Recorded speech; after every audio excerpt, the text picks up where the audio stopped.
અમરેલી જિલ્લાના વડિયા તાલુકાના ઢુંડિયા પીપળિયા ગામે બની રહેલા પુલના કામમાં નબળી ગુણવત્તાના આક્ષેપો લઈને વિવાદ ઉભો થયો છે। સ્થાનિક આગેવાનોનો ઓડિયો વાયરલ થતા ફરી એકવાર કામની ગુણવત્તા અને તંત્રની કામગીરી સામે સવાલ ઉભા થયા છે। અમરેલી જિલ્લાના વડિયા કુંકાવાવ તાલુકાના ઢુંડિયા પીપળિયા ગામે નદી પર બની રહેલા પુલના કામને લઈને સ્થાનિકોમાં ભારે રોષ જોવા મળી રહ્યો છે। ગ્રામજનોના જણાવ્યા મુજબ પુલના પાયાના ખોદકામ અને પીસીસી કામગીરી દરમિયાન પણ નબળી ગુણવત્તાના આક્ષેપો થયા હતા। હવે ફરી એકવાર પુલના કામમાં ગુણવત્તા અને લાઇન લેવલ અંગે પ્રશ્નો ઉભા થયા છે। સ્થાનિક ભાજપ આગેવાન રવજીભાઈ ચુડાસમાએ આ મુદ્દે અવાજ ઉઠાવ્યા બાદ અટકેલી કામગીરી ફરી શરૂ કરવામાં આવી હોવાનું જણાવવામાં આવી રહ્યું છે।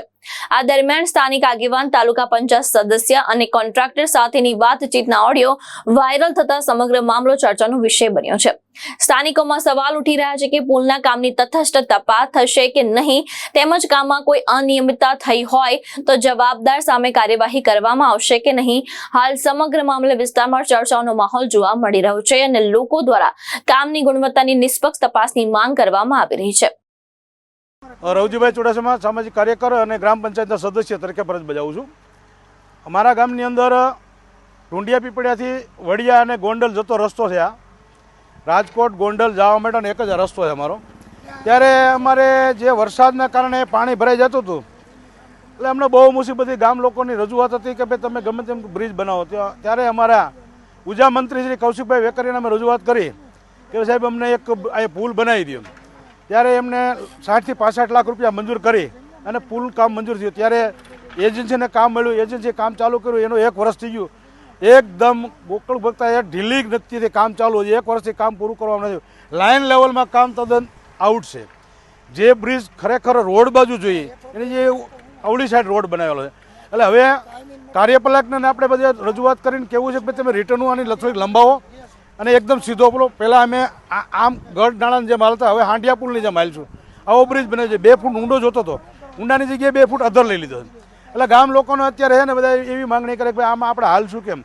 અને 15 જૂન બેસી ગયું, ચોમાસું બેસી ગયું, ત્યારે ગામ લોકોને હાલવાની મુસીબત થાય। ગામમાંથી માલ સંભાળ ત્યાંથી સપ્લાય કરીને ગોંડલ યાર્ડમાં લઈ જવાનો થતો હોય।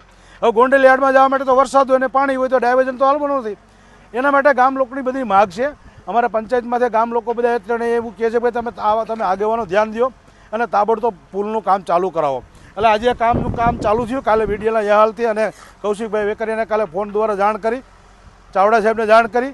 એટલે અત્યારે કામ ચાલુ છે। એવું કહે છે કે અમે 2-3 દિવસમાં કામ પૂરું કરી દઉં, પણ રિટર્નનું આગળ વધારવી જોઈએ। એ ફાઇનલ રિટર્ન જો નહીં થાય તો આ હાલત હાંડિયા પુલ જેવી થાય। આટલું મારું કહેવાનું છે। અને આ પુલની અંદર શું નબળી કામગીરી થઈ હતી? પાયા જ નબળા છે। પાયા ઊંડા જે જોતા 2 ફૂટ પાયા લઈ જતા તો પાયા ખોદા નથી। એના ફોટા મારી પાસે છે।